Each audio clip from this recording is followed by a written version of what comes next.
bienvenue de nouveau sur le blog des histoires de l'âge d'or. Chers amis, dans la vie, nous devons parfois faire face à des injustices cruelles, piétinées par ceux-là même que nous appelons notre famille.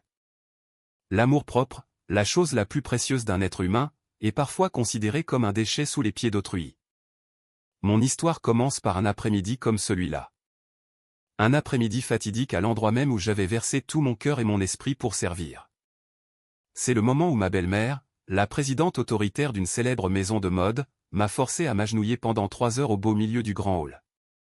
Sous le regard de centaines d'employés, juste pour une erreur insignifiante, j'ai su que le temps de mon silence était révolu.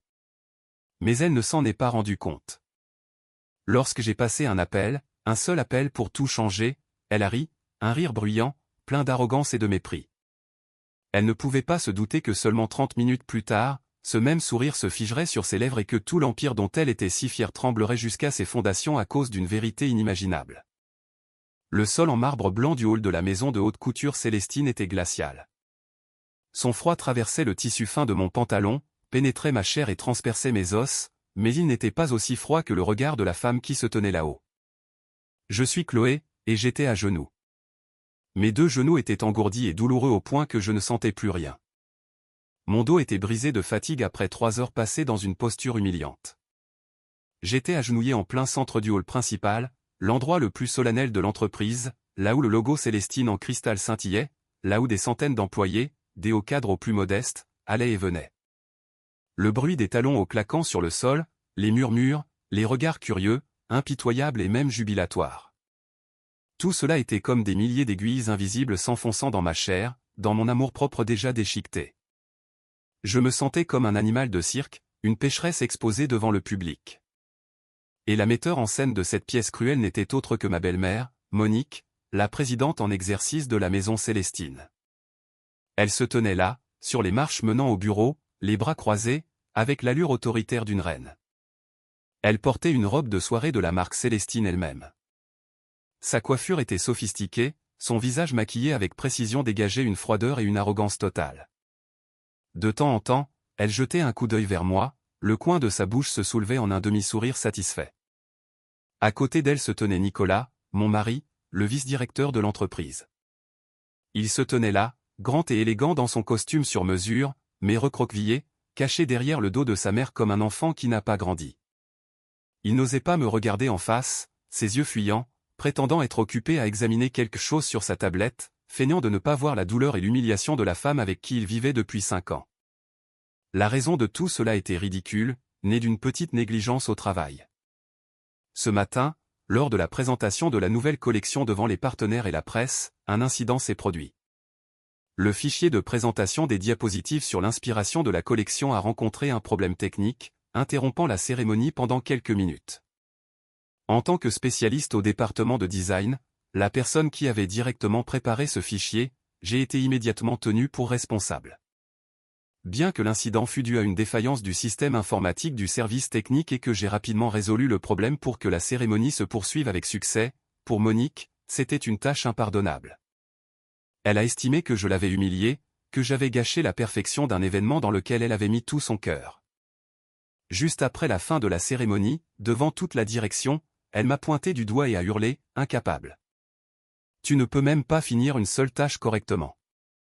Une personne comme toi ne mérite pas de travailler chez Célestine. » Ensuite, elle m'a ordonné de m'agenouiller dans le hall pendant 3 heures pour admettre ma faute, pour servir d'exemple à tous sur les conséquences de contrarier la présidente. J'ai essayé d'expliquer, de présenter l'erreur technique, mais toutes mes paroles ont été bloquées par ses yeux lançant des éclairs et son geste de main plein d'autorité. Nicolas, mon mari, était là. Il savait très bien que toutes les idées, tous les designs, toute la passion dans cette collection venaient de moi. Il savait que j'avais passé des nuits blanches pour la perfectionner, mais qu'a-t-il fait? Il s'est contenté de s'avancer, de tirer doucement le bras de sa mère et de dire d'une voix faible, « Allez maman, c'est passé. » Tout le monde regarde. Il s'est tourné vers moi, serrant les dents, le regard plein de reproches, « Tu es vraiment. Comment as-tu pu laisser un tel incident se produire pour une tâche aussi simple? Excuse-toi vite auprès de maman et rentrons. » M'excuser? Que avais-je fait de mal pour devoir m'excuser? Mais je savais que dans cet empire, la vérité appartenait toujours à celui qui avait le plus grand pouvoir. J'ai gardé le silence, je ne me suis pas excusé, je n'ai pas résisté non plus, et mon silence a été perçu comme un défi. D'accord, tu es têtu, n'est-ce pas? À genoux. À genoux ici même jusqu'à ce que tu comprennes ta faute. Sécurité. Surveillez-la pour moi. Si elle ose se lever avant la fin du temps imparti, licenciez-la immédiatement. Et c'est ainsi que je me suis agenouillé. Je ne me suis pas agenouillé parce que je me soumettais, mais parce que mon cœur était mort. Je ne me suis pas agenouillé pour me repentir, mais pour me donner une dernière raison, une dernière confirmation de la cruauté de ces gens. 5 ans à être belle-fille, épouse, un cerveau créatif de l'ombre, j'ai goûté à toutes les amertumes. Toutes mes idées de design, tous mes croquis passionnés, une fois présentés, étaient naturellement revendiqués par Monique et Nicolas comme les leurs. Ils se tenaient sur scène sous les flashs, recevant les applaudissements et les éloges, tandis que je ne pouvais rester que dans les coulisses, regardant silencieusement le fruit de mon travail être usurpé par d'autres. J'ai tout enduré par amour pour Nicolas, pour l'héritage que mon père m'avait laissé et pour une promesse. Mais aujourd'hui, ma patience a atteint sa limite ultime. Ils ne m'ont pas seulement volé mes efforts, ils piétinent ma dignité et mon amour-propre. J'ai levé la tête, regardant droit dans le visage arrogant de Monique.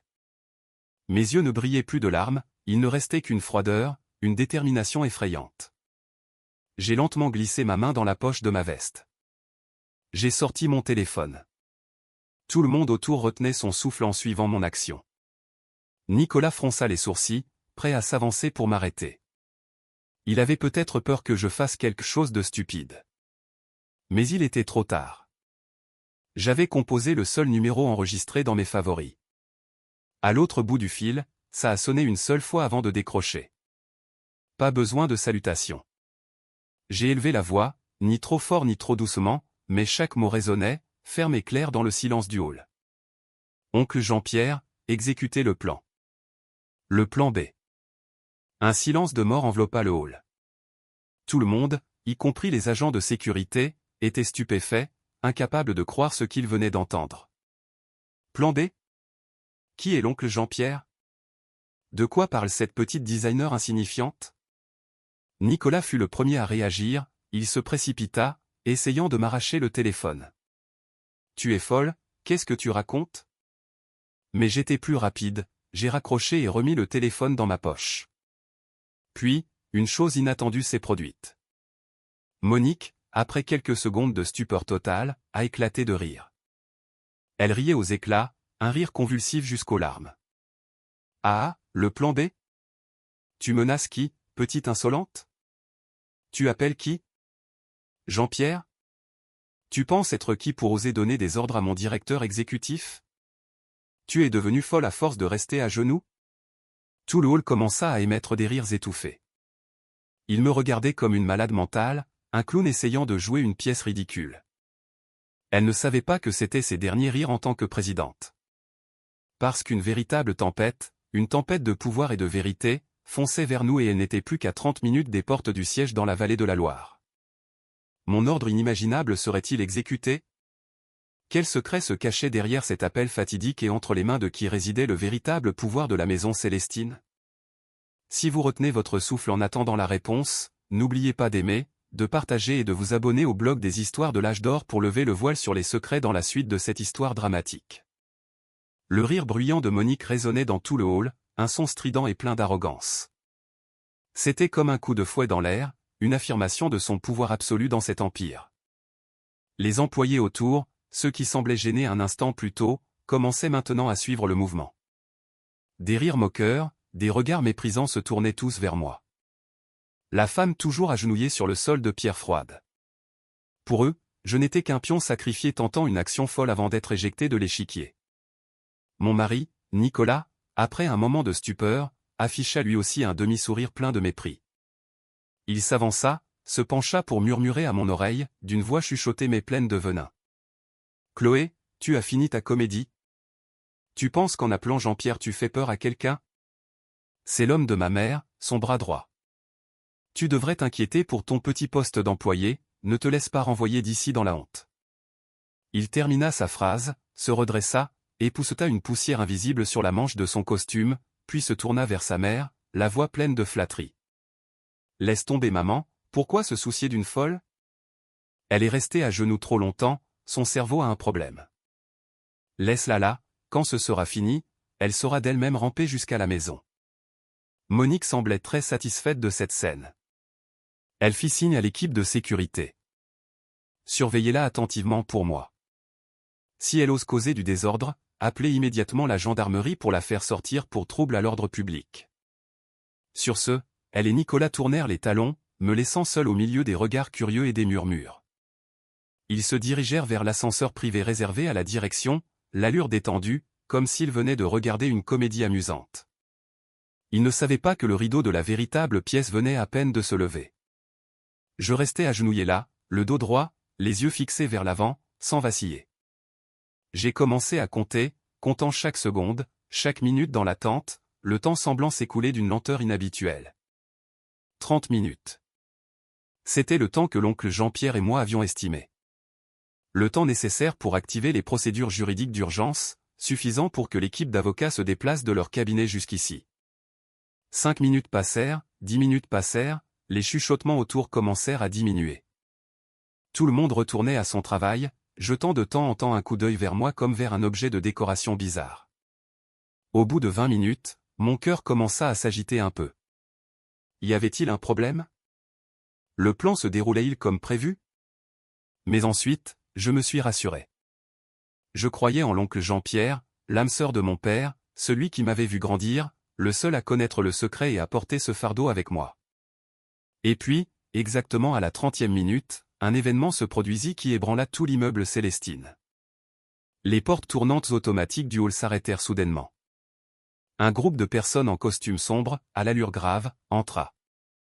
En tête marchait Jean-Pierre, le directeur exécutif de l'entreprise. Son visage aujourd'hui n'avait pas son sourire bienveillant habituel, mais affichait un sérieux et une froideur effrayants. Derrière lui suivaient 4 avocats de l'un des cabinets les plus prestigieux de la région. Ils portaient des mallettes en cuir noir remplies de documents. Leur apparition soudaine fit tomber un silence de plomb dans le hall.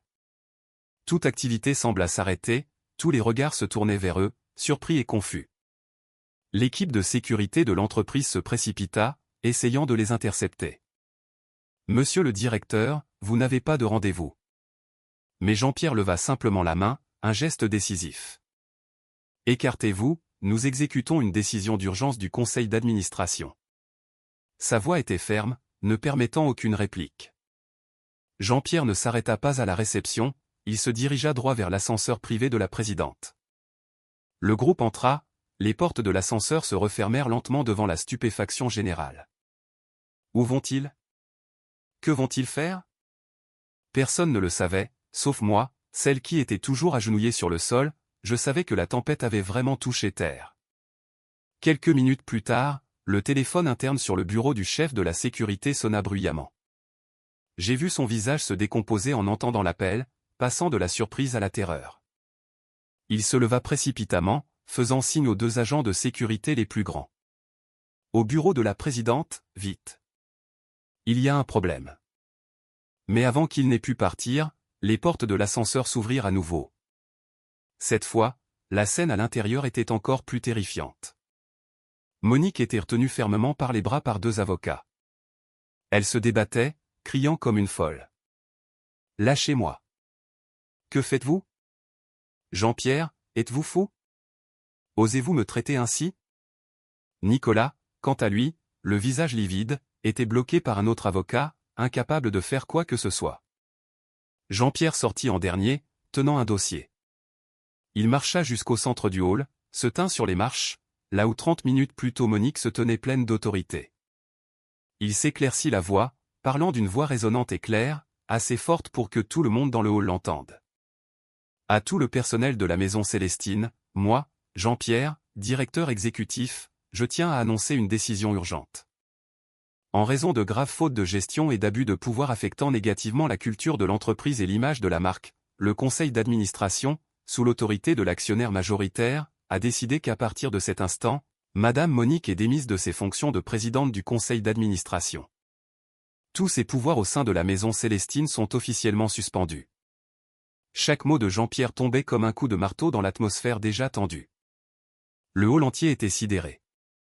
Des centaines de personnes restaient immobiles comme des statues, incapables de croire ce qu'elles venaient d'entendre. La présidente démise, une chose inimaginable, un événement sismique sans précédent dans l'histoire de Célestine. Monique arrêta de se débattre, elle regarda Jean-Pierre puis la foule d'employés stupéfaits. Le sourire arrogant sur ses lèvres avait disparu, remplacé par une panique totale. L'actionnaire majoritaire? Qui? Qui est l'actionnaire majoritaire? Sur quoi vous basez-vous? Hurla-t-elle, la voix brisée. Jean-Pierre ne lui répondit pas. Son regard se tourna lentement vers moi. Puis, à la surprise générale, il descendit les marches et se dirigea droit vers moi. Il s'inclina respectueusement et me tendit la main. « Madame la Présidente, je vous invite à vous lever, tout est fini. » Les mots « Madame la Présidente » prononcés par Jean-Pierre ne firent pas seulement trembler le hall, mais furent comme un courant électrique puissant parcourant mon dos, me tirant hors de la torpeur de l'humiliation. J'ai levé la tête pour croiser le regard confiant et la main solide de l'oncle Jean-Pierre. Je savais qu'il était temps de lever le voile sur le secret.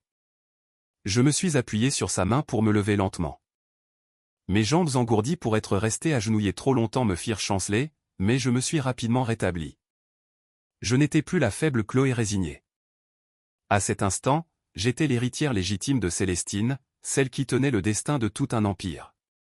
Tous les regards convergeaient vers moi, stupéfaits, ébahis, incrédules. La petite designer insignifiante, celle qui venait d'être humiliée, était en fait la présidente, l'actionnaire majoritaire. C'était plus absurde qu'un feuilleton télévisé. Monique fut la première à reprendre ses esprits. Elle me regarda, puis regarda Jean-Pierre, et éclata d'un rire dément. Elle, présidente? Ah!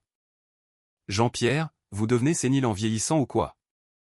Où avez-vous comploté avec cette gamine pour me renverser? Une belle fille parasite, une employée minable qui prétend être présidente? Ridicule, ridicule. Elle refusait encore de croire à la vérité. Pour elle, je n'étais qu'un grain de poussière, rien de plus. Jean-Pierre ne dit rien, il fit simplement signe à un avocat. L'avocat s'avança, ouvrit sa mallette en cuir et en sortit un dossier scellé d'un sceau rouge solennel. « Madame Monique, dit-il d'une voix froide et professionnelle. Voici le testament légal du défunt président, fondateur de la maison Célestine, Monsieur Pierre, le père de Madame Chloé ici présente. Ce testament a été notarié et possède la plus haute force juridique. En entendant le nom de mon père, je ne pus retenir une vague d'émotion. Les souvenirs d'il y a 10 ans revenaient clairement, comme si c'était hier. Mon père, Pierre, n'était pas un homme d'affaires ordinaire. C'était un artiste, un véritable génie du design. Célestine avait été bâtie à partir d'un petit atelier de couture grâce à son talent, sa passion et sa sueur. Il n'était pas seulement un leader, il était l'âme, le cœur de cette marque. J'avais hérité de sa passion intacte pour le design. Dès mon plus jeune âge, il m'avait appris chaque point de couture, comment ressentir la beauté de chaque fibre de tissu. Il disait que j'étais son héritière, mais un tragique accident de la route me l'a enlevé à jamais. Avant de mourir sur son lit d'hôpital, il m'a appelé en privé ainsi que les 2 personnes en qui il avait le plus confiance. Monique, son ami proche des temps difficiles, et l'oncle Jean-Pierre, son cadet, son élève et cofondateur de l'entreprise. Il m'a pris la main, la voix faible mais lucide. Chloé, ma fille. Célestine est l'œuvre de toute ma vie. Je veux te la transmettre. La totalité de mes 70% de parts dans l'entreprise, je te les lègue. Tu seras l'actionnaire majoritaire, celle qui aura le pouvoir de décision ultime. À l'époque, je venais juste d'obtenir mon diplôme universitaire, j'étais trop inexpérimenté. J'étais terrifié par cette responsabilité trop lourde. Mon père semblait l'avoir compris. Il s'est tourné vers Monique et Jean-Pierre, mais la petite est encore trop jeune. Je veux vous demander une faveur. Monique, je te confie temporairement le poste de présidente. Dirige l'entreprise à ma place, mais souviens-toi, tu ne fais que garder le siège pour ma fille. Chaque décision importante doit avoir son accord. Et toi Jean-Pierre, reste à ses côtés pour l'aider et l'instruire. Sois un oncle, un professeur, protège-la pour moi. Et puis il a émis une dernière exigence. Une exigence qui a défini mon destin au cours des 10 dernières années. Chloé, je veux que tu ne révèles pas ton identité. Commence en tant que simple designer. Expérimente par toi-même, apprends par toi-même, prouve tes capacités par toi-même.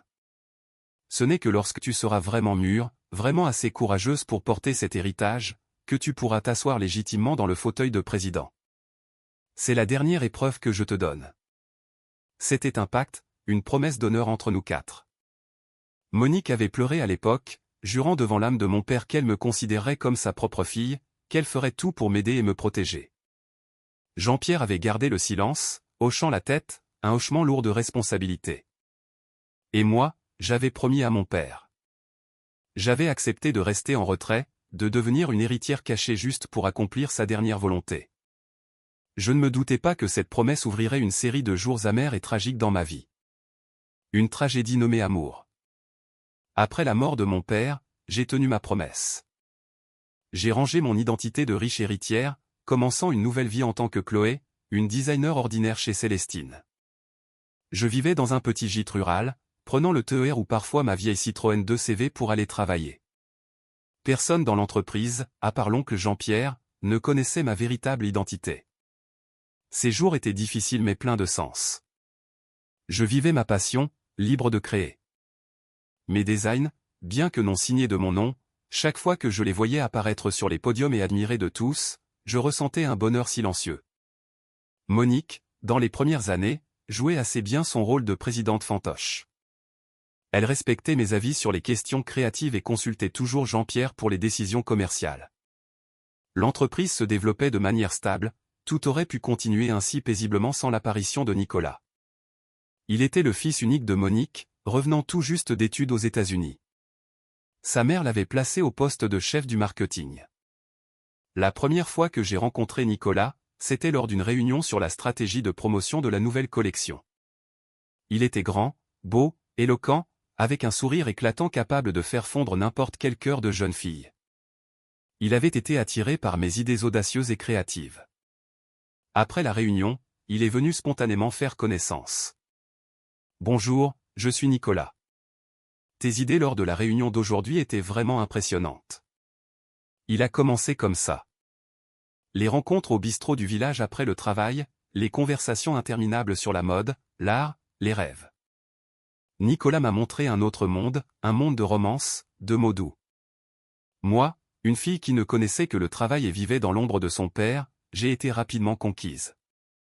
J'ai aimé d'un premier amour pur et intense.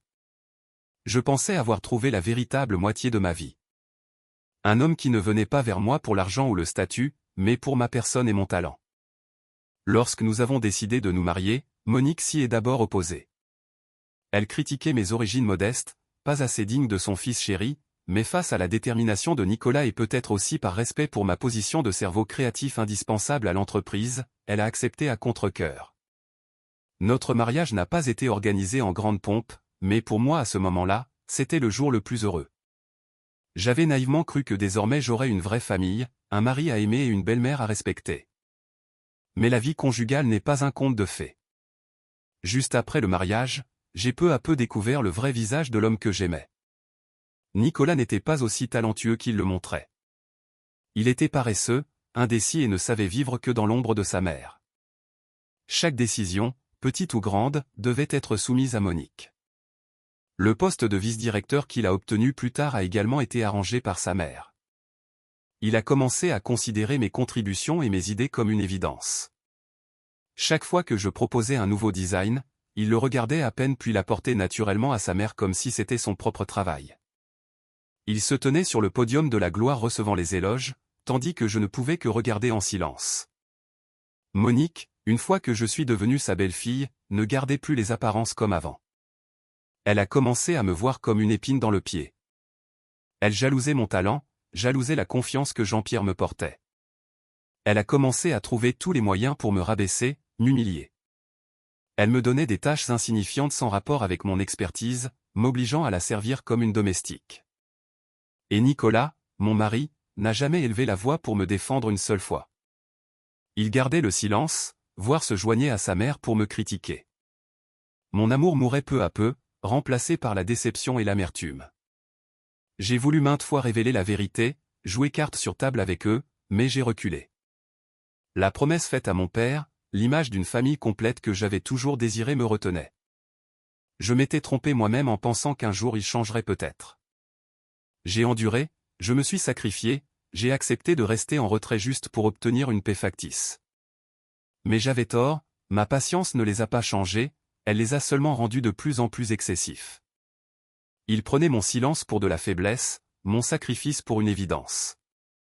Ils ne savaient pas qu'ils jouaient avec le feu. Ils ne savaient pas que la femme qu'ils piétinaient était celle qui tenait entre ses mains le droit de vie et de mort sur tout l'empire dont ils étaient si fiers. Et aujourd'hui, leur arrogance m'a poussé à la limite ultime. Le feu qu'ils avaient allumé pendant 5 ans était enfin prêt à exploser. L'avocat lut clairement chaque clause du testament. Sa voix résonnait, ferme, brisant tous les doutes dans le hall. Selon le document, la totalité des 70% des parts de Monsieur Pierre dans la maison Célestine, équivalent au droit de vote le plus élevé, était légué à sa fille unique, Madame Chloé.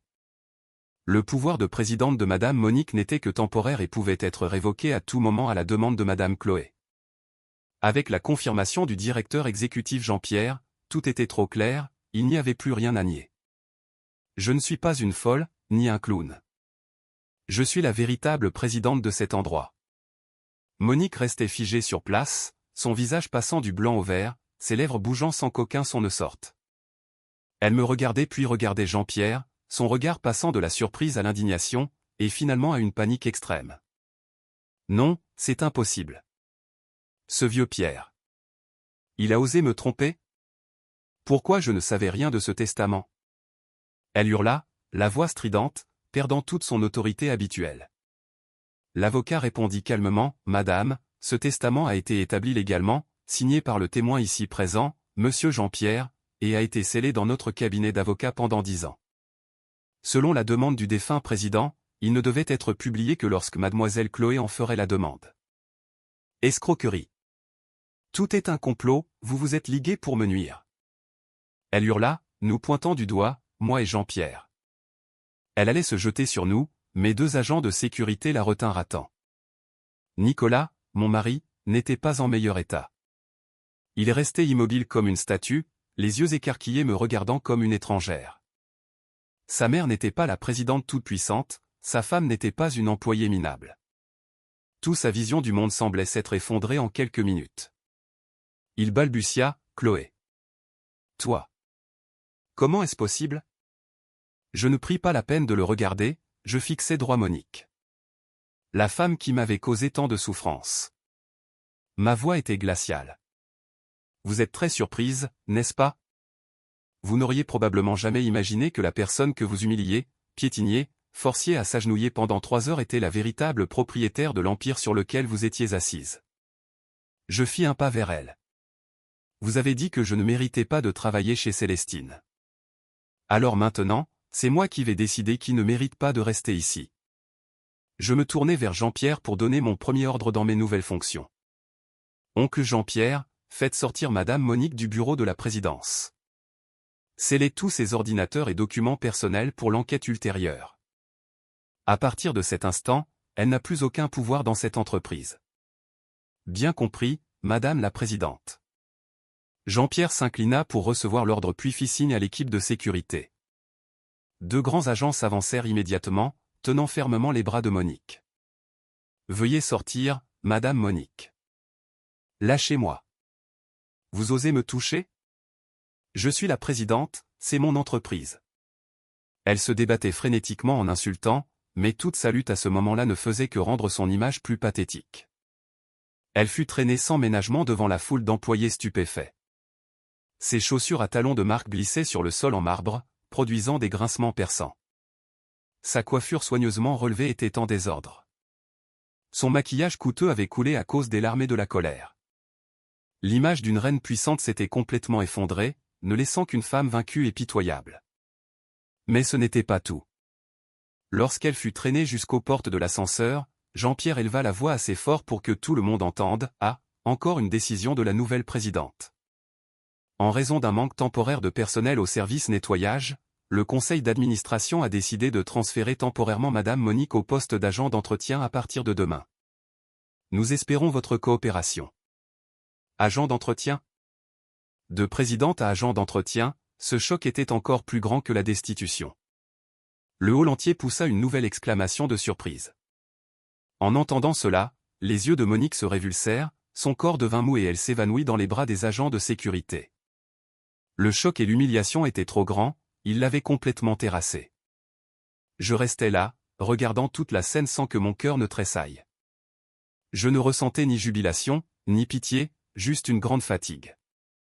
Le premier acte était terminé, mais je savais que ma bataille ne faisait que commencer, car il restait encore une personne à affronter, le mari que j'avais tant aimé. Monique ne s'est pas évanouie longtemps, elle n'a perdu connaissance que quelques minutes avant d'être secourue par le personnel médical de l'entreprise et de se réveiller à l'infirmerie. Mais pour elle, le réveil était peut-être plus douloureux que l'évanouissement. En ouvrant les yeux, son monde avait complètement changé.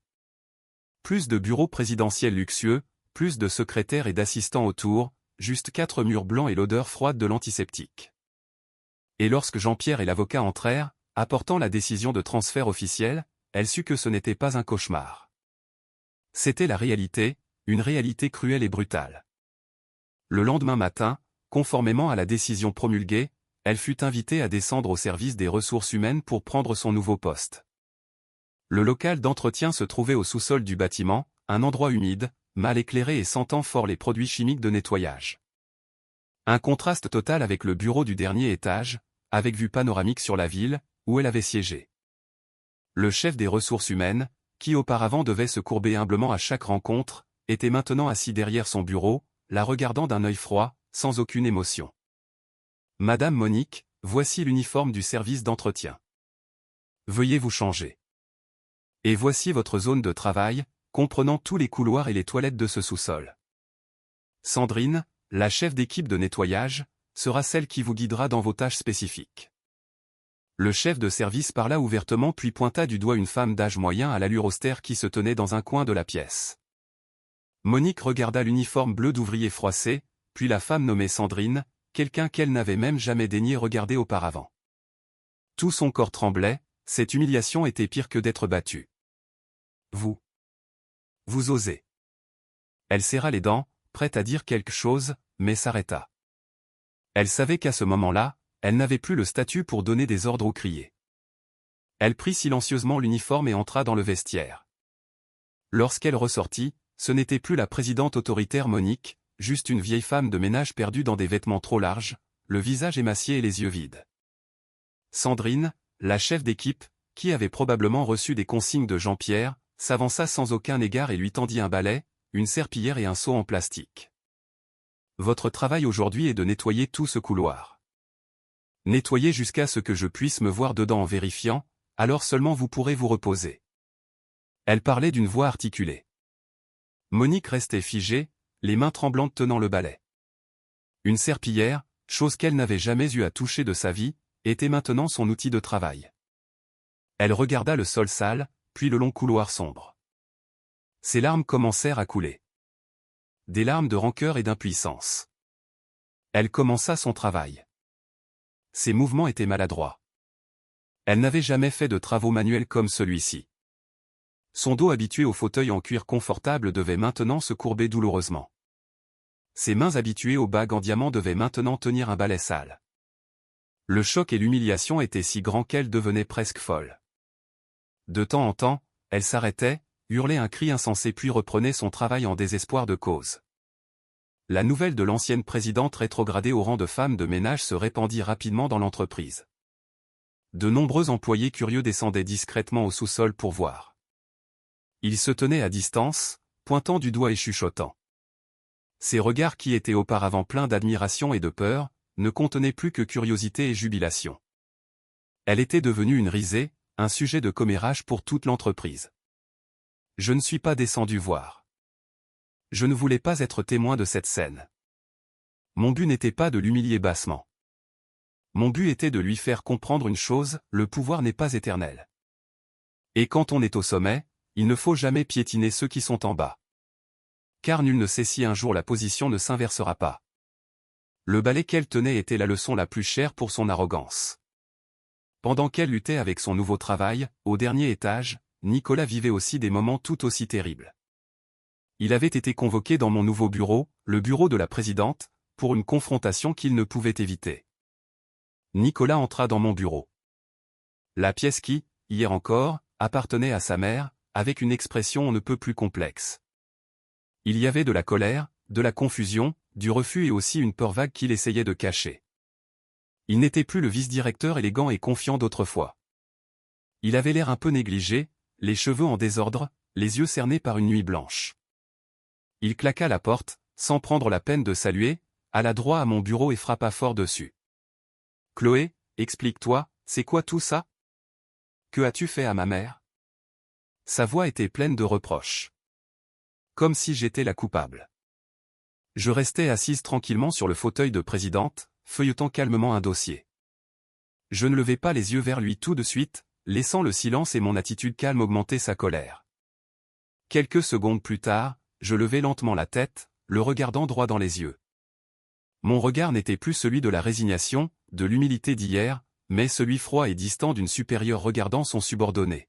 « Monsieur Nicolas, je pense que vous devriez garder une attitude correcte lorsque vous parlez à la présidente du conseil d'administration, et je n'ai aucune obligation de vous expliquer quoi que ce soit. » Ma voix n'était pas forte mais pleine d'autorité, ce qui le figea. Il n'aurait probablement jamais imaginé que la femme qu'il avait toujours méprisée puisse lui parler avec une telle attitude. « Présidente ?» Il rit d'un rire forcé. « Ne prends pas la grosse tête. Tu penses qu'être assise sur ce siège te rend importante? N'oublie pas que ma mère a encore de l'influence dans cette entreprise. Tu la démises, les autres actionnaires ne te laisseront pas tranquille. » Vraiment? Je haussai un sourcil. Alors attendez de voir. Mais maintenant, la personne à qui je veux parler ce ne sont pas les actionnaires, c'est vous. Je me levai, contournai le bureau et m'approchai de lui. Je n'avais plus peur de lui. Désormais, nos positions étaient complètement inversées. Vous n'êtes pas venu ici pour vous inquiéter pour moi. L'épouse que vous et votre mère avez humiliée, n'est-ce pas? Demandai-je d'un ton sarcastique. Vous n'êtes pas non plus venu ici pour demander comment je me sentais après avoir dû m'agenouiller pendant 3 heures. Vous êtes venu uniquement parce que vous vous inquiétez pour le pouvoir de votre mère et pour votre propre siège de vice-directeur. N'est-ce pas, Nicolas? Chacun de mes mots était comme un couteau planté dans son cœur noir. Il recula d'un pas, évitant mon regard. N'invente pas n'importe quoi. Je veux juste savoir pourquoi tu as fait ça à maman. Après tout, c'est ta belle-mère, celle qui m'a élevé. Belle-mère. J'éclatai d'un rire amer. Une belle-mère qui force sa belle-fille à s'agenouiller devant des centaines de personnes peut-elle être appelée belle-mère? Un mari qui reste debout à regarder sa femme se faire humilier sans un mot de défense peut-il être appelé mari? Il resta bouche bée, incapable de répondre. Son visage passait du rouge au blanc. Bon, ça suffit. Il s'emporta comme pour cacher son manque d'arguments. Que veux-tu? Tu as fait tout ça pourquoi? Pour te venger? Se venger? Je secouai la tête. Non, je n'ai pas ce temps à perdre. Je fais cela pour reprendre ce qui m'appartient de droit, reprendre mon travail, reprendre mon honneur et reprendre le respect que vous deux m'avez volé ces 5 dernières années. Je retournai au bureau, sortis du tiroir un dossier préparé. Je le poussai vers lui. Et voici la première chose que je veux reprendre. Ma liberté. Il baissa les yeux, c'était une demande de divorce. Son visage afficha un instant de panique. Divorce? Tu veux divorcer? Je répondis d'un ton décisif. Je pense que nous n'avons plus rien à nous dire. Signé, nous finirons tout cela en douceur. Je ne vous demanderai rien. Il fixa la demande puis leva les yeux vers moi, le regard plein de refus. Il était habitué à ce que je sois toujours celle qui obéit, celle qui endure. Il ne pouvait accepter que je sois celle qui prenne l'initiative de mettre fin à ce mariage. Non, je ne signe pas. Dit-il d'une voix ferme. Ne rêve pas. Tu penses qu'être présidente te permet de faire ce que tu veux? Si tu oses divorcer, je ne te laisserai pas tranquille. Une nouvelle guerre semblait sur le point de commencer. Une guerre non seulement pour le pouvoir mais aussi le tiraillement d'un mariage arrivé à sa fin. Mais il ne savait pas que je n'étais plus la Chloé d'hier et que j'étais prête à tout. Vous ne signez pas? Je regardai Nicolas, un sourire froid effleura mes lèvres. Vous pensez avoir le choix? Sa confiance, bien qu'un peu forcée, me surprit un peu. Clairement, il ne comprenait pas encore toute sa situation. Il pensait toujours que tant que sa mère était là, même si elle n'était plus présidente, elle avait encore de l'influence, encore des relations pour me causer des ennuis. Il me sous-estimait trop et ce serait sa plus grande erreur. Ne défie pas ma patience. Gronda-t-il, essayant de paraître fort. Rappelle-toi que si tu en es là aujourd'hui, assis sur ce siège, c'est aussi grâce à ma famille. Sans ma mère pour te promouvoir, sans moi pour t'instruire, tu ne serais qu'une petite designer minable. Tu oses brûler les ponts après les avoir traversés? Je ne pus m'empêcher de rire. Un rire m'échappa, pas de joie mais parce que c'était trop ridicule. Grâce à votre famille, Nicolas? Le pensez-vous vraiment? Ou êtes-vous tellement habitué à vivre dans le mensonge que vous ne distinguez plus le vrai du faux? Je me levai, marchant lentement vers la grande fenêtre, regardant le flot de voitures en bas. Ces 5 dernières années, combien de collections ont fait la renommée de Célestine? Combien de designs ont rapporté des contrats de plusieurs dizaines de milliards? Osez-vous dire à tout le monde que ces idées, ces croquis étaient les vôtres ou ceux de votre mère? Il resta silencieux. Il ne pouvait pas répondre car il savait que la réponse était non. Vous ne pouvez pas le dire, n'est-ce pas? Je me retournai pour le regarder droit dans les yeux. Parce qu'ils sont tous de moi. Tout le succès de Célestine, toute la gloire que vous deux avez eue a été bâtie sur mes efforts et ma matière grise. Vous vous êtes habitués à voler, habitués à profiter naturellement du travail des autres. Au point que vous avez oublié qui a tout créé. Tu mens. Balbutia-t-il, mais sa voix n'avait plus aucune confiance. Alors allons au tribunal pour voir. Dis-je d'un ton de défi. Voyons qui le tribunal croira. L'épouse qui s'est dévouée en silence ou le mari qui ne sait que vivre accroché aux jupes de sa mère et voler le mérite de sa femme. Ah, et vous devriez peut-être vous inquiéter pour votre carrière d'abord. Je retournai au bureau, prenant un autre dossier. Voici le rapport d'évaluation des compétences du personnel de l'entreprise pour le dernier trimestre. Et malheureusement, le poste de vice-directeur marketing que vous occupez, monsieur Nicolas, a les résultats d'évaluation les plus bas de toute la direction. Je tournai les pages, lisant à haute voix les chiffres. Le taux de croissance du chiffre d'affaires sous votre responsabilité n'a atteint que 30% de l'objectif. Les coûts des campagnes publicitaires ont dépassé le budget de 20%.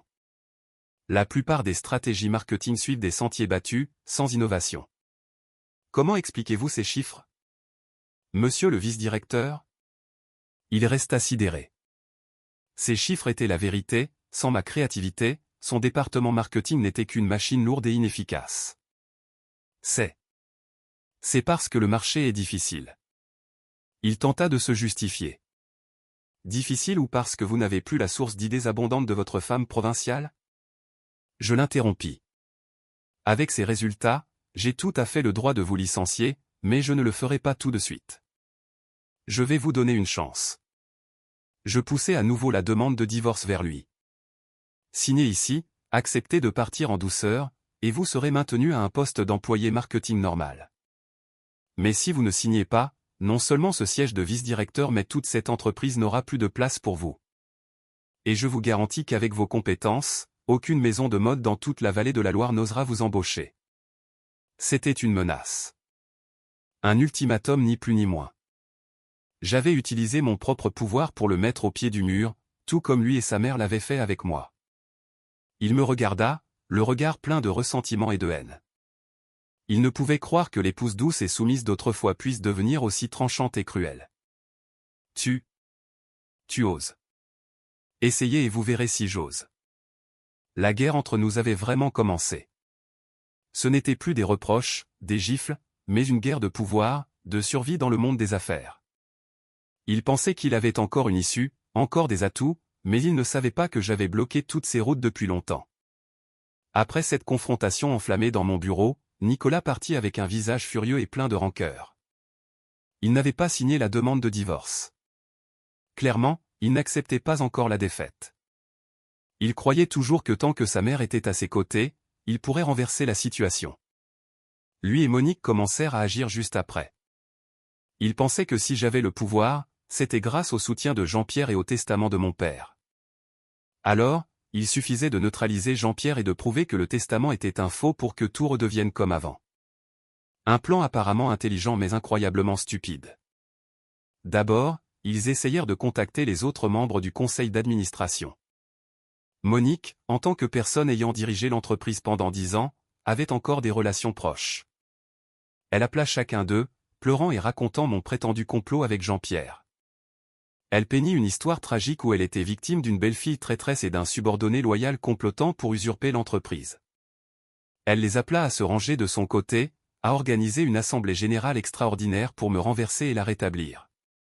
Quelques-uns hésitèrent au début, mais lorsqu'ils se renseignèrent davantage, virent le testament légal et écoutèrent les explications détaillées de Jean-Pierre, ils reconnurent rapidement qui mentait. Personne n'osait ouvertement soutenir une ancienne présidente finie et impliquée dans un scandale d'abus de pouvoir. Tous ces efforts échouèrent. Sans se décourager, ils passèrent à la deuxième option, attaquer la légalité du testament. Ils engagèrent une autre équipe d'avocats, portèrent plainte au tribunal, prétendant que le testament annoncé par Jean-Pierre était un faux. Ils argumentèrent qu'il n'y avait aucune raison pour que mon père confie tout un héritage à une fille inexpérimentée, en exigeant en plus de cacher son identité. Ils prétendaient que Jean-Pierre et moi avions sûrement forcé mon père à signer ce testament alors qu'il n'était plus lucide. Ils cherchèrent même des parents éloignés, des gens qui ne savaient rien de la situation interne, les achetèrent pour témoigner contre moi. La bataille juridique commença, mais ils ne savaient pas qu'ils se jetaient eux-mêmes dans un piège encore plus grand. Au cours de la collecte de preuves par le tribunal, ils demandèrent la réouverture de tout le dossier médical de mon père avant sa mort, exigeant une nouvelle expertise de la signature et du sceau sur le testament. Et le résultat non seulement prouva que le testament était tout à fait authentique, mais révéla accidentellement un autre secret terrifiant. Un secret que moi-même j'ignorais. L'oncle Jean-Pierre m'appela dans son bureau pour me montrer un dossier que le tribunal venait d'envoyer. « Regarde ça, tu devrais peut-être le savoir. » dit-il d'une voix grave et triste. C'était le résultat d'une expertise médicale détaillée sur la cause de la mort de mon père. Outre la cause principale due à l'accident de la route, le rapport signalait une anomalie. Dans son sang à ce moment-là, il y avait une petite quantité de poison, une substance capable d'affaiblir le système nerveux, causant une perte de concentration et des réactions lentes. La quantité de poison n'était pas suffisante pour tuer immédiatement, mais elle était la cause indirecte de l'accident. Mon cœur sembla s'arrêter. Ça. Qu'est-ce que ça veut dire, oncle? Je ne sais pas non plus. Jean-Pierre secoua la tête. Il y a 10 ans, nous étions tous trop affligés et concentrés sur ses funérailles. Personne n'a fait attention à ce détail, mais maintenant qu'on rouvre le dossier, c'est vraiment très suspect. Un doute terrible commença à germer dans mon esprit. Qui avait fait cela? Et pourquoi? Juste à ce moment-là, un assistant de Jean-Pierre entra précipitamment. « Directeur, il y a du nouveau, l'équipe d'avocats de Monique vient de retirer sa plainte. » Retirer la plainte? Jean-Pierre et moi nous regardâmes sans comprendre. Oui, ils disent qu'il manque de preuves. Mais il y a une chose étrange, nous venons de découvrir que ces 2 derniers jours, Monique et Nicolas ont continuellement appelé et rencontré une personne. C'est Gérard, l'ancien chef du service logistique de notre entreprise, celui qui a été licencié il y a 10 ans pour détournement de fonds. Gérard, ce nom me fit sursauter. C'était l'homme que mon père avait personnellement licencié. Et l'accident de mon père s'était produit seulement une semaine après son renvoi. Toutes les pièces éparses se connectèrent soudainement, formant une image terrifiante. Une hypothèse folle mais incroyablement logique apparut dans ma tête. Ce n'était pas possible? La mort de mon père n'était pas un simple accident? Monique et Nicolas étaient-ils impliqués? Pourquoi devaient-ils rencontrer Gérard à ce moment précis et sensible?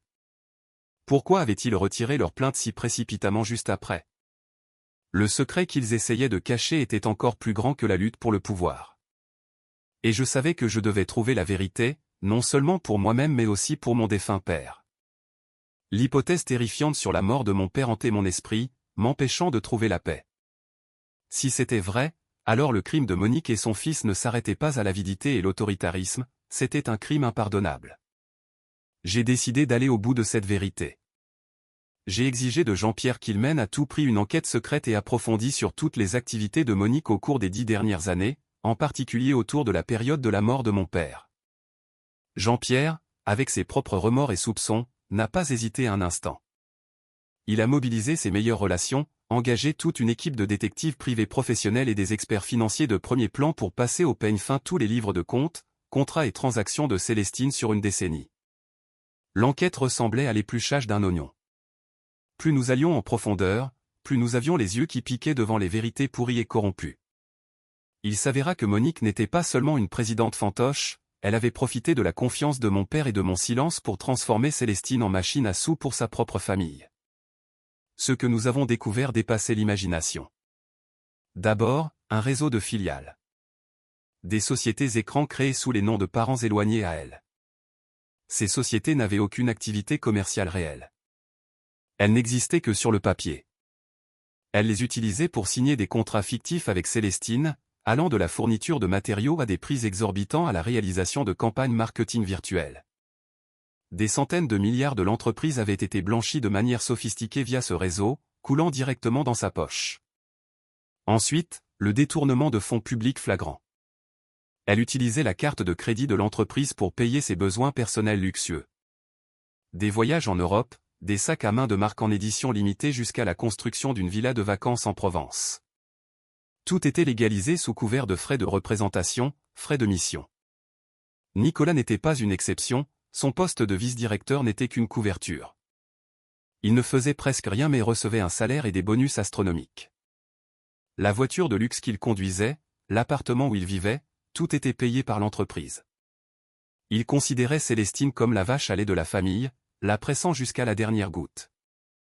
Mais la découverte la plus terrifiante était encore à venir. Lorsque les détectives suivirent la trace de Gérard, l'ancien chef de la logistique, ils découvrirent une vérité choquante. Gérard, après son licenciement, n'avait pas quitté la région. Il avait ouvert une petite entreprise de transport et son plus gros client, le plus régulier au cours des 10 dernières années, n'était autre que les sociétés écrans de Monique. Et puis un enregistrement fut trouvé. Un enregistrement de la caméra de sécurité d'un bistrot, capturant la rencontre secrète entre Monique, Nicolas et Gérard quelques jours plus tôt. Dans l'enregistrement, bien que la qualité ne fût pas excellente, on pouvait entendre clairement la voix paniquée de Monique. « Gérard, je t'en supplie. C'est passé depuis 10 ans, laisse dormir cette histoire. Tu veux combien, je te donnerai tout, garde juste le silence, ne dis rien. » La vérité était presque éclatante. La mort de mon père leur était certainement liée. Peut-être mon père avait-il découvert les détournements de Gérard et Monique, alors ils avaient agi les premiers pour le faire taire. L'accident n'était pas un hasard, c'était un meurtre calculé. La douleur et l'indignation en moi montèrent à leur paroxysme. Ce n'était plus une guerre de pouvoir. C'était une guerre pour réclamer justice pour mon père défunt. Jean-Pierre et moi n'avons pas hésité. Nous avons rassemblé toutes les preuves, des dossiers financiers aux contrats fictifs jusqu'à ce précieux enregistrement, et les avons secrètement remis à la gendarmerie. Le problème ne relevait plus d'un litige civil. C'était devenu une affaire criminelle particulièrement grave. Les filets du ciel sont vastes, bien que les mailles soient larges, rien ne s'en échappe. Le jour où Monique et son fils devaient payer pour tous leurs crimes n'était plus loin. Après que nous ayons secrètement fourni tout le dossier aux enquêteurs, une grande opération fut montée. Les meilleurs enquêteurs furent mobilisés. Ils travaillaient silencieusement mais très efficacement. Chaque maillon du réseau criminel de Monique fut progressivement démonté. Les sociétés fantômes furent mises sous surveillance. Les comptes bancaires suspects furent tracés. Un filet invisible avait été tendu autour de Monique et son fils. Ces gros poissons se débattaient dedans sans le savoir. Ils étaient toujours occupés par la bataille juridique qu'ils avaient eux-mêmes lancée, essayant toujours de trouver un moyen de me salir sans savoir qu'un jugement bien plus terrible les attendait. Pendant ce temps, Jean-Pierre et moi, conseillés par les avocats et soutenus en secret par les enquêteurs, préparions la scène finale, une scène pour tout finir. Nous avons délibérément laissé fuiter quelques fausses informations disant que l'entreprise était en proie à des troubles internes, que de nombreux actionnaires étaient mécontents de la gestion de la jeune présidente inexpérimentée que j'étais, que Jean-Pierre était aussi opprimé par moi. Le but était de faire croire à Monique et son fils qu'ils avaient encore une chance de renverser la situation. Et comme prévu, ils ont mordu à l'hameçon. Ils pensèrent que c'était le moment idéal pour porter le coup décisif. Ils convoquèrent une réunion extraordinaire du conseil d'administration dans le but de dévoiler mon vrai visage et de reprendre le pouvoir. Ils envoyèrent des invitations à tous les membres du conseil, aux grands actionnaires et même aux médias avec la promesse de révéler des preuves choquantes. Le jour de la réunion, la plus grande salle de conférence de Célestine était bondée, l'atmosphère était si tendue qu'on aurait pu entendre une mouche voler. Monique et Nicolas entrèrent, l'allure confiante. Elle avait retrouvé son attitude de présidente, visage maquillé, vêtements chers, regard froid. Nicolas marchait à côté, la tête haute, me regardant avec les yeux du vainqueur. Il pensait avoir la victoire en main. Jean-Pierre et moi étions assis en face, le visage sans aucune émotion. La réunion commença. Monique fut la première à parler. Elle se leva, commençant un discours plein de larmes. Elle raconta ses mérites pour Célestine, combien elle avait dû peiner au cours des 10 dernières années. Puis elle commença à m'attaquer. Mesdames et messieurs, j'ai eu grand tort de faire confiance à une personne au cœur de l'eau comme Chloé. Elle a profité de mon affection, profité de l'inexpérience de mon fils pour ensuite utiliser un faux testament et comploter avec monsieur Jean-Pierre ici présent pour usurper l'entreprise. Elle n'a pas de talent, pas d'expérience. Sous sa direction, Célestine décline. Je ne peux pas rester sans rien faire à regarder l'œuvre de mon mari, la mienne, être ainsi détruite. Dit-elle, la voix pleine d'émotion, portant même la main pour essuyer des larmes hypocrites. Ensuite ce fut le tour de Nicolas, il se leva pour continuer la pièce de sa mère. Il raconta comment j'avais changé après avoir eu le pouvoir, comment je l'avais maltraité. Il eut même l'audace de montrer des photos grossièrement retouchées me montrant intime avec un homme étranger, essayant de m'accuser d'adultère. Il jouait vraiment bien. Quelques actionnaires ignorant les dessous de l'affaire commençaient à chuchoter, affichant des doutes. Quand leur pièce se termina, Monique me regarda, un sourire triomphant sur les lèvres. « Chloé, as-tu encore quelque chose à dire maintenant ?» Toute la salle tourna son regard vers moi. Je ne me levai pas tout de suite, j'ouvris calmement mon ordinateur portable, le connectai au grand projecteur de la salle. « Mesdames et messieurs, dis-je. » Ma voix était calme et résonnait dans toute la pièce. Je pense qu'au lieu de paroles, regardons quelque chose de plus intéressante. J'appuyai sur lecture. L'écran du projecteur s'illumina. D'abord, une série de graphiques de flux monétaires, montrant clairement comment chaque centime de Célestine avait été blanchi via les sociétés écrans de Monique. Ensuite, les contrats fictifs, les fausses factures. Le visage de Monique commença à changer de couleur. Puis la vidéo de la caméra de sécurité du bistrot fut projetée. Même sans son, l'image d'elle et Nicolas donnant paniquer quelque chose à Gérard suffisait à tout dire. Elle commença à halter. Nicolas devint livide. Et enfin le coup de grâce. Je lançai le fichier audio. La voix paniquée de Monique résonna clairement. C'est passé depuis 10 ans. Laisse dormir cette histoire. Tu veux combien, je te donnerai tout, garde juste le silence. L'enregistrement se termina. La salle de réunion était plongée dans un silence de mort. Tout le monde était stupéfait, la pièce de théâtre sur la belle-mère injustement accusée et l'épouse trahie s'était effondrée en miettes, ne laissant que le vrai visage de démon. Juste à ce moment-là, les portes de la salle s'ouvrirent. L'équipe d'enquête de la police, dirigée par un commissaire, entra. Madame Monique et Monsieur Nicolas, vous êtes en état d'arrestation pour enquête sur des faits de détournement de fonds, abus de confiance pour appropriation de biens et implication dans une affaire de meurtre il y a 10 ans. Veuillez coopérer. Les preuves irréfutables avaient été dévoilées et la justice arrivait enfin. Après cette réunion fatidique, l'empire factice de Monique et son fils s'était complètement effondré. Ils furent emmenés juste sous les yeux de centaines de personnes, dans la stupéfaction et l'effroi général. L'affaire provoqua un véritable séisme non seulement au sein de Célestine mais aussi dans le monde des affaires et des médias. Tous leurs crimes, du détournement à la révélation terrifiante sur la mort de mon père, furent exposés à la lumière. Ils devinrent la cible de la colère et de la condamnation de toute la société. Dans les jours qui suivirent, je dus travailler sans relâche pour stabiliser l'entreprise. Avec Jean-Pierre et d'autres collaborateurs loyaux, nous avons organisé des conférences de presse, rendu publique toute la vérité en toute transparence, et tracé un plan de réforme complet pour relever Célestine de ses cendres. Une semaine après leur arrestation, je reçus une demande des enquêteurs. Monique et Nicolas voulaient me voir. Ils disaient avoir quelque chose d'important à dire, et seulement à moi seul. Au début, j'ai refusé. Je ne voulais plus voir leur visage. Mais Jean-Pierre m'a conseillé, tu devrais y aller. Chloé, c'est peut-être la dernière fois. Vas-y pour clore toute cette histoire complètement, pour pouvoir avancer l'esprit tranquille. J'ai écouté son conseil. La rencontre fut organisée dans une salle d'interrogatoire. Une pièce froide, avec juste une table en métal et quelques chaises. Je m'assis là à attendre. Un moment plus tard, ils furent amenés, pas ensemble mais l'un après l'autre. Le premier fut Nicolas. Il semblait décharné et très affaibli. Son costume de marque avait été remplacé par des vêtements de prison. Ses cheveux toujours soigneusement peignés étaient maintenant en bataille. Il n'avait plus son air suffisant et arrogant, ce n'était plus qu'un raté pathétique. Il s'assit sur la chaise en face, n'osant pas me regarder dans les yeux. « Chloé, dit-il, la voix rauque et faible. J'ai eu tort. » Je restai silencieuse. Je ne voulais plus entendre ces excuses vides. Je sais qu'il est trop tard pour dire quoi que ce soit. Il sanglota. J'ai été aveuglé par ma mère, par l'argent. J'ai été un mauvais mari. Je suis désolé, désolé pour tout. Il posa sa tête sur la table, ses épaules tremblant violemment. Je ne disais toujours rien. Je le regardais, sans pitié dans mon cœur, ni haine, juste un vide. Peux-tu me pardonner, Chloé? Il leva la tête, les yeux rouges me regardant avec supplication. Je promets qu'après ma sortie de prison, je recommencerai à zéro. Je te compenserai.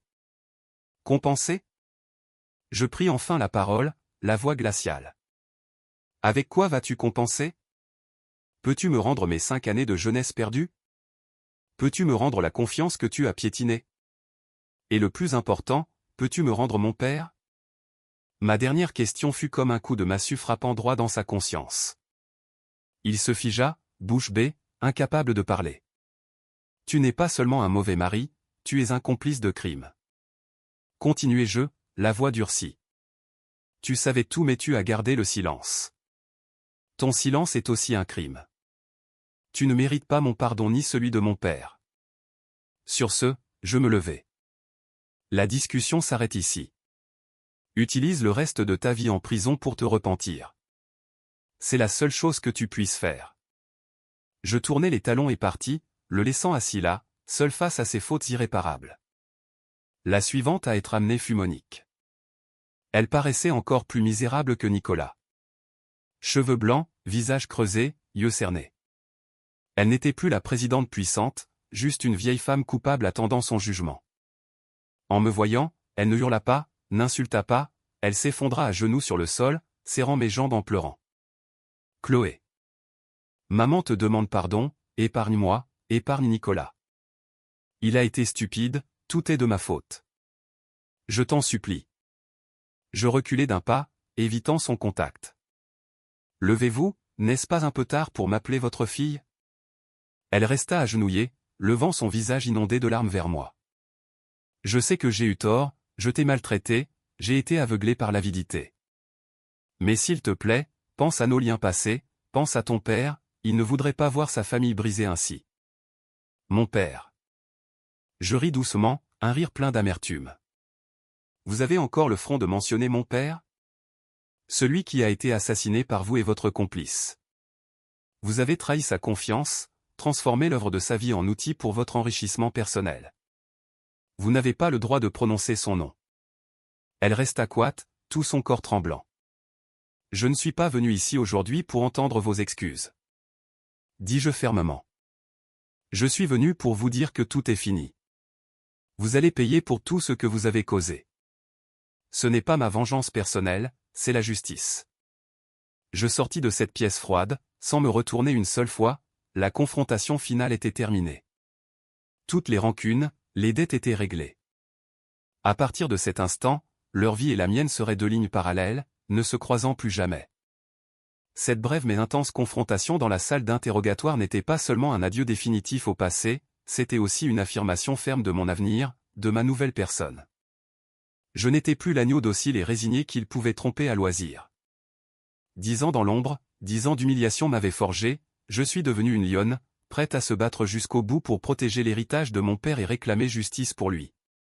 Après cette rencontre, j'ai fourni aux avocats et aux enquêteurs toutes les informations sur notre conversation, renforçant les preuves accablantes du dossier. Monique et son fils, réalisant probablement que toutes leurs supplications et comédies étaient inutiles, cessèrent de coopérer. Ils commencèrent à nier frénétiquement, se rejetant la faute l'un sur l'autre et sur les morts. Mais c'était trop tard. Les preuves que nous avions en main, des documents aux enregistrements jusqu'aux témoignages vivants, étaient trop solides, indéniables. Le procès de l'affaire Célestine devint un événement retentissant, attirant l'attention non seulement du monde des affaires mais aussi du public.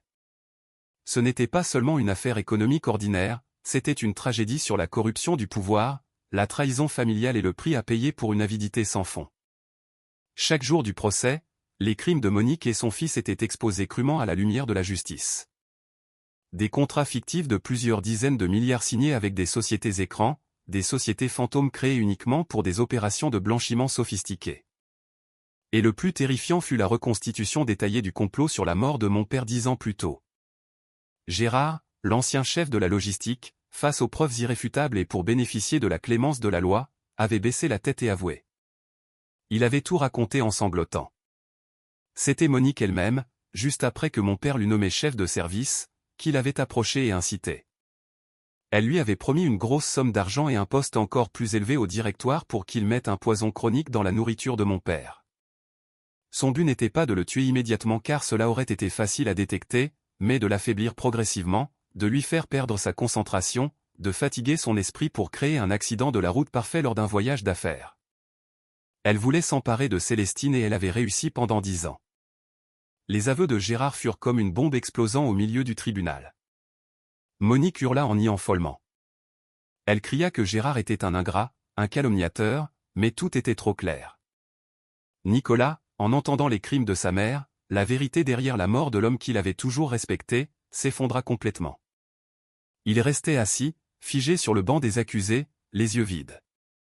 Peut-être qu'à cet instant précis, il réalisait vraiment la vraie nature du démon déguisé en mère qu'il avait toujours vénéré. Finalement, après plusieurs semaines de procès tendus, le verdict tomba. Avec une série de chefs d'accusation particulièrement graves comme détournement de biens, abus de confiance et surtout instigation de meurtre, Monique reçut la peine maximale, la perpétuité. Nicolas, pour complicité, dissimulation de crimes et irresponsabilité ayant entraîné de graves conséquences en laissant sa mère manipuler l'entreprise, écopa de 20 ans de prison. Gérard et les autres accusés du réseau reçurent également des peines appropriées à leur faute. Le marteau du juge s'abattit, un son sec, définitif, mettant fin à l'une des affaires économico-criminelles les plus complexes et choquantes de ces dernières années. La justice avait enfin été rendue. Mon père au paradis pouvait peut-être sourire. J'étais assise sur le banc des témoins, les larmes coulant silencieusement, mais ce n'étaient pas des larmes de douleur mais de libération. Un fardeau que j'avais porté dans mon cœur pendant 10 ans, une injustice faite à mon père venait enfin d'être levée. L'empire factice bâti sur le crime et les larmes de Célestine s'était totalement effondré. Il ne s'effondrait pas pour finir, mais pour commencer une renaissance. Mais le prix à payer pour ceux qui avaient commis ces crimes ne s'arrêtait pas là. La prison à vie pour Monique et 20 ans pour Nicolas n'était pas seulement une punition légale, c'était un prix cruellement élevé pour leur arrogance, leur tyrannie et leur avidité sans fond. Célestine, l'œuvre de toute la vie de mon père, après une décennie entre les mains d'incapables et d'Avides, était devenue un navire pourri et percé coulant lentement au milieu de l'océan. Juste après le verdict, l'action de l'entreprise en bourse s'effondra. Les grands partenaires, ceux qui avaient collaboré avec mon père, annulèrent leurs contrats en masse, ne voulant pas être liés à une marque entachée de crimes. Des milliers d'ouvriers, ceux qui étaient attachés aux ateliers, risquaient de perdre leur emploi. Les banques envoyaient continuellement des avis de dette, menaçant de saisir tous les actifs. Célestine était au bord de la faillite au sens propre. Beaucoup de gens, y compris des proches, m'ont conseillé de vendre l'entreprise ou de déclarer faillite pour limiter les pertes. La sauver maintenant, c'est comme s'attacher une dette énorme aux pieds, mieux vaut vendre pour récupérer un peu de capital. L'oncle Jean-Pierre, l'oncle que je respectais tant, me l'a dit avec des yeux inquiets, mais j'ai secoué la tête. Je ne pouvais pas. Célestine n'était pas juste une entreprise, c'était l'héritage de mon père, son âme, la sueur et les larmes de milliers de travailleurs. Je ne pouvais pas la laisser mourir entre mes mains. J'ai décidé de rester, de la relever de ses cendres. Ce n'était pas seulement une décision commerciale, c'était une promesse d'honneur envers mon père défunt. Ce voyage n'a pas été facile. J'ai dû faire face à d'innombrables difficultés. Le doute des employés restants. Ils ne croyaient pas qu'une designer comme moi puisse piloter tout un groupe. L'abandon des partenaires et la pression énorme des dettes arrivant à échéance. Mais je n'ai pas reculé. J'ai travaillé jour et nuit. J'ai appliqué tout ce que mon père m'avait appris. Tout ce que j'avais appris durant ces années de travail silencieux en coulisses. J'ai commencé par réformer toute la structure de l'entreprise. J'ai licencié sans pitié les incapables, ceux qui avaient flatté et suivi les méfaits de Monique. J'ai promu ceux qui avaient de réelles compétences, ceux qui s'étaient dévoués silencieusement à l'entreprise mais avaient été opprimés. J'ai rebâti une nouvelle culture d'entreprise basée sur la transparence, le respect et la créativité. Je suis allé personnellement à l'étranger, rencontrant chaque partenaire, chaque grand fournisseur. Je ne faisais pas de promesses en l'air. Je leur présentais des plans détaillés, des designs révolutionnaires et une nouvelle vision pour Célestine. Peu à peu, par ma sincérité, mon talent réel et aussi l'ombre immense du prestige laissé par mon père, j'ai regagné leur confiance. De nouveaux contrats commencèrent à être signés, l'argent commença à revenir. Et puis j'ai pris la décision la plus audacieuse. J'ai lancé une collection entièrement nouvelle, une collection nommée « Renaissance ». Ce n'était pas seulement des vêtements, c'était l'histoire de ma propre vie. L'histoire d'une femme qui a traversé les ténèbres pour trouver la lumière, qui s'est élevée des cendres pour devenir un phénix flamboyant. Ce défilé de mode fut un succès retentissant. Il n'eut pas seulement un écho national mais attira aussi l'attention du monde de la mode internationale. Célestine avait vraiment renaît, plus forte, plus brillante et portant une âme totalement nouvelle. Pendant que j'étais occupé à relever l'entreprise, ailleurs, le prix de l'arrogance continuait d'être payé. Nicolas, après son incarcération, ne put supporter le choc et la dureté. Il s'effondra complètement physiquement et mentalement.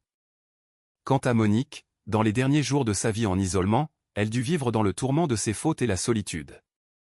Elle avait perdu tout pouvoir, argent, honneur et son fils unique qu'elle avait tout sacrifié pour élever.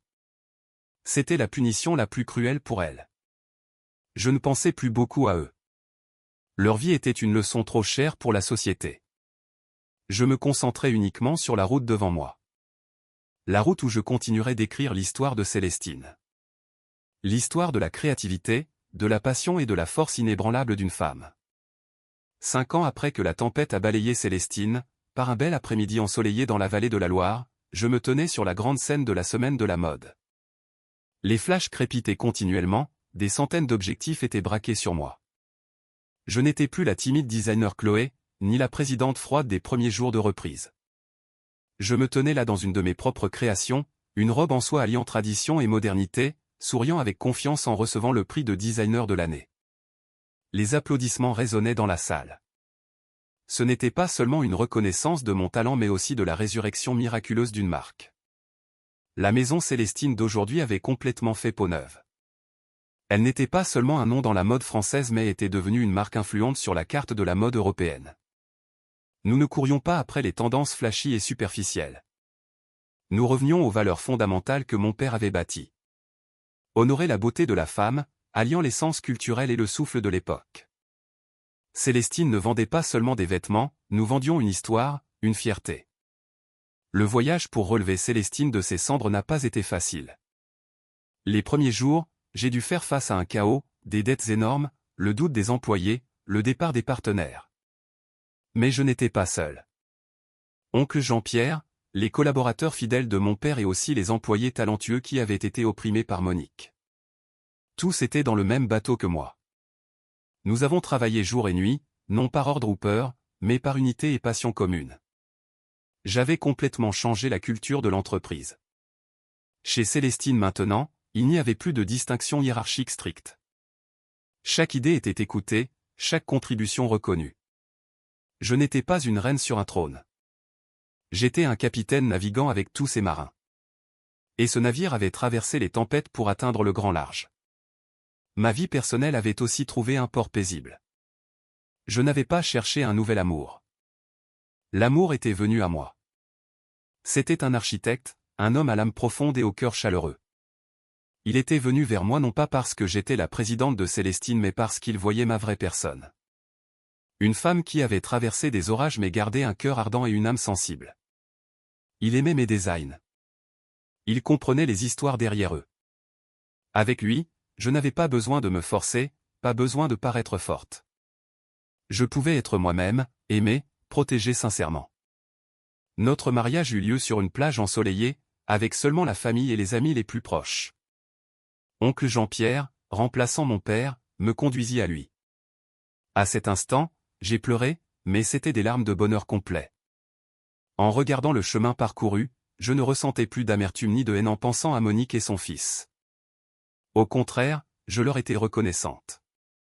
Reconnaissante pour ces 3 heures à genoux dans l'humiliation, reconnaissante pour leurs insultes, leurs actions cruelles.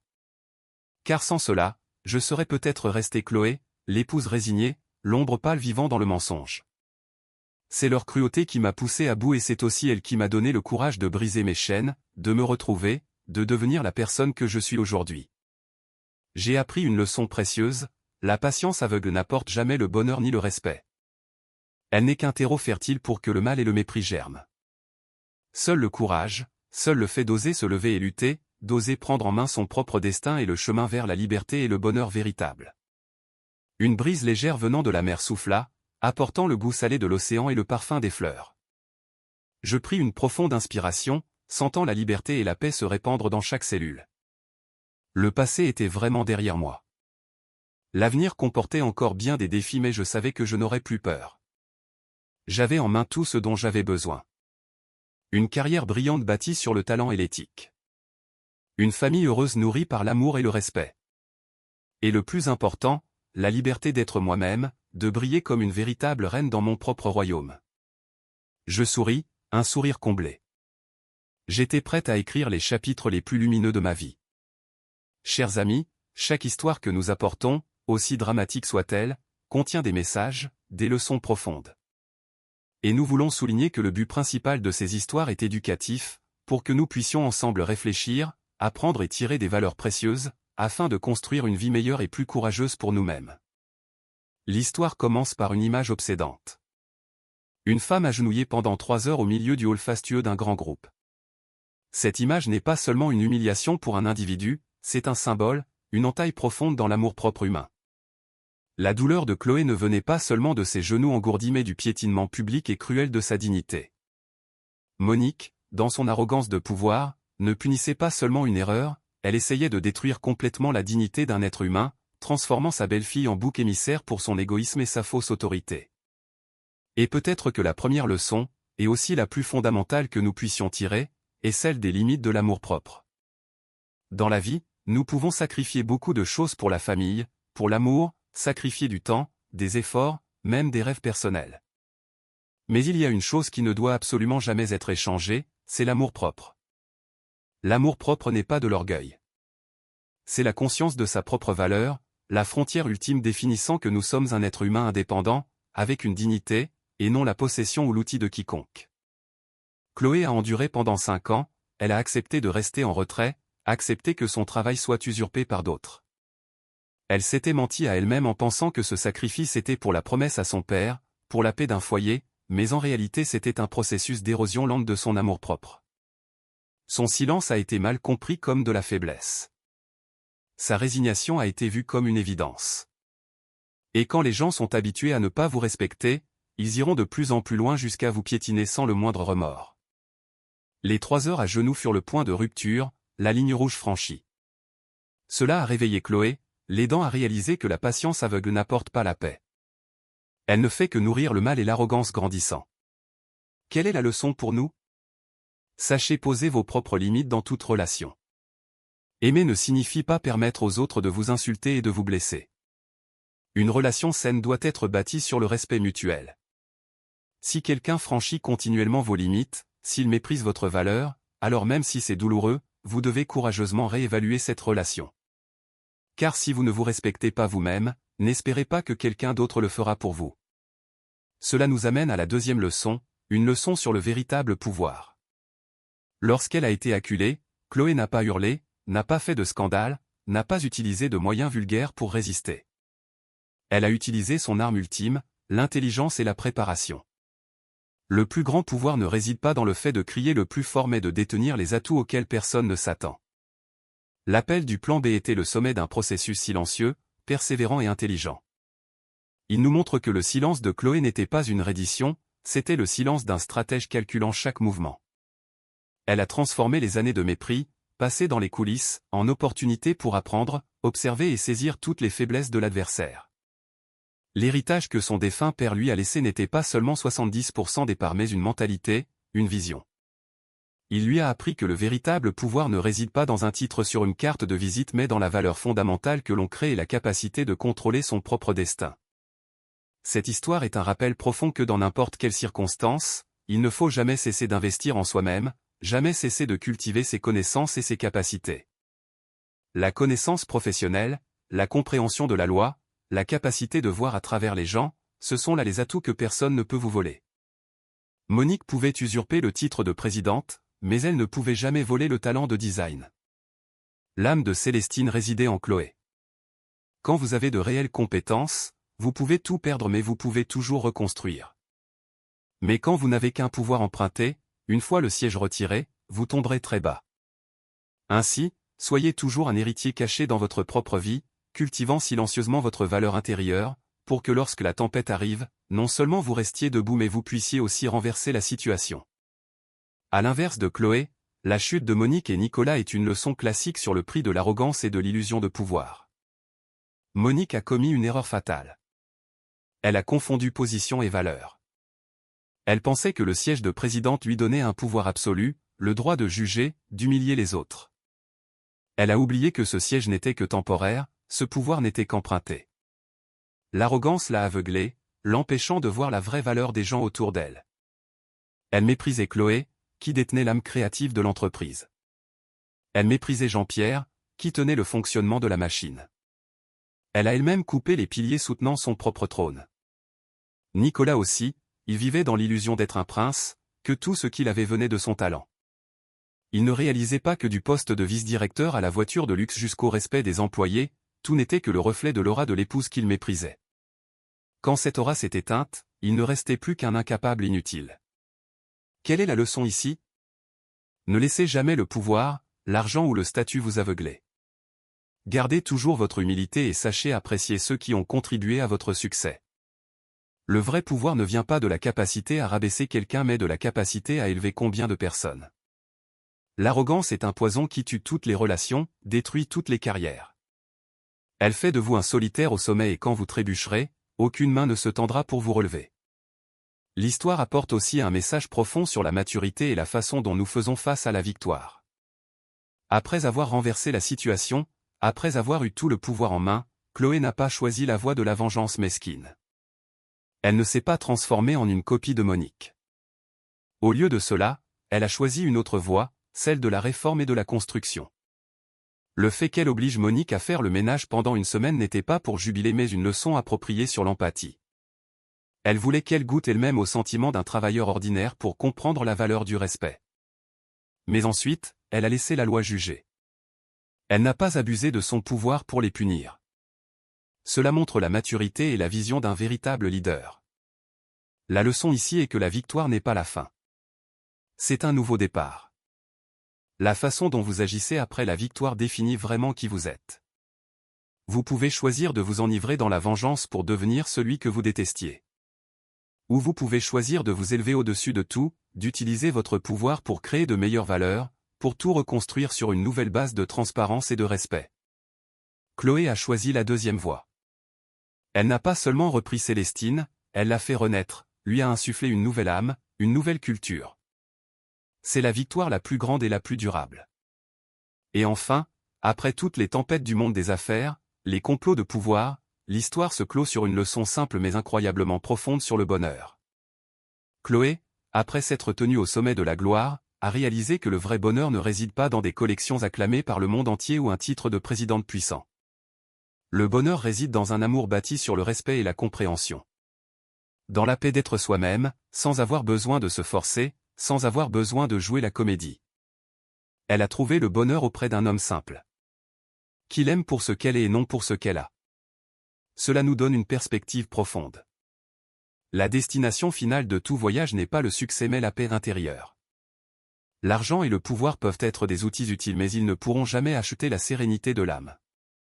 Ne soyez jamais trop occupés à courir après le clinquant extérieur en oubliant de construire un monde intérieur solide. Ne perdez jamais votre identité dans la course à la gloire. Car lorsque tous les feux de la rampe s'éteignent, la seule chose qui nous reste est notre vraie personne et ceux qui nous aiment vraiment. Vivez une vie où vous n'avez besoin de vous agenouiller devant personne. Sauf pour renouer les lacets de ceux que vous aimez. C'est cela le vrai bonheur. En tant que personne ayant écrit cette histoire, permettez-moi de partager quelques sentiments personnels.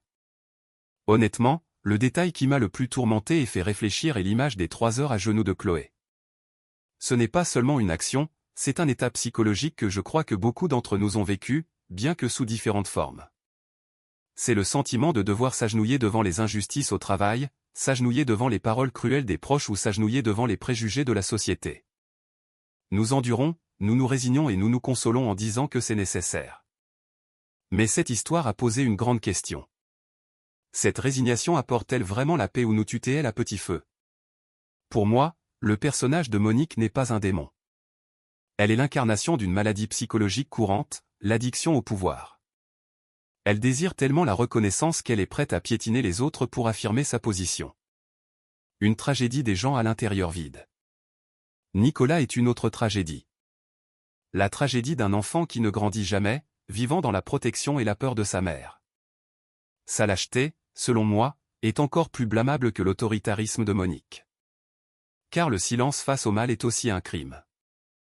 Le détail que je préfère est la décision de laisser Chloé commencer comme une employée ordinaire. C'était un coup de maître plein de sagesse du père, une leçon pratique qu'aucune école ne peut enseigner. Cela montre que pour devenir un vrai leader, on doit commencer par comprendre les difficultés de ceux qui sont au bas de l'échelle. Peut-être que ce sont ces années qui ont donné à Chloé une empathie et une vision que Monique et son fils n'auraient jamais pu avoir. Je crois que la plus grande force de Chloé ne vient pas des 70% de par mais de ses expériences et de cette compréhension. L'appel du plan B n'était pas un acte de vengeance pour moi. C'était un acte de libération. Libération pour elle-même et libération pour Célestine d'une machine dirigeante dictatoriale. Ce renversement était nécessaire pour qu'un nouveau germe de vie puisse grandir. Et enfin, je crois vraiment que la plus grande valeur d'un être humain ne réside pas dans sa capacité à voler haut, mais dans le fait qu'après être tombé, il ose se relever et voler sur un chemin plus juste ou non. Chloé l'a fait et c'est ce qui rend cette histoire, pour moi personnellement, extrêmement significative. Nous tenons également à souligner que le contenu des vidéos n'est qu'à titre de référence, de réflexion et ne peut remplacer les conseils professionnels juridiques, médicaux ou psychologiques. Si vous rencontrez des problèmes dans la vie, veuillez consulter des experts qualifiés pour recevoir le soutien le plus approprié et efficace. Les points de vue et actions des personnages font partie de la trame narrative et ne reflètent pas nécessairement la position officielle de la chaîne. Chers amis, l'histoire de Chloé est close mais les leçons sur l'amour-propre, le courage et la valeur du vrai bonheur résonnent encore. Comment vous sentez-vous après avoir écouté toute cette histoire? Y a-t-il un moment, un détail qui a vraiment touché votre cœur? N'hésitez pas à partager vos sentiments, vos réflexions dans la section commentaires ci-dessous. Chaque commentaire est une pièce précieuse nous aidant à construire ensemble une image plus multidimensionnelle et profonde de la vie. Si vous trouvez que l'histoire d'aujourd'hui apporte de la valeur et des moments de réflexion significatifs, soutenez-nous en cliquant sur le bouton j'aime et en partageant cette vidéo avec vos amis et vos proches. Et surtout, si c'est la première fois que vous visitez la chaîne, cliquez sur le bouton s'abonner et l'icône de cloche à côté pour ne manquer aucune histoire future du blog des histoires de l'âge d'or. Votre soutien est une grande source de motivation pour nous permettre de continuer notre voyage à raconter des histoires, partager des valeurs et diffuser des messages humanistes. Au revoir et à bientôt pour les prochaines histoires.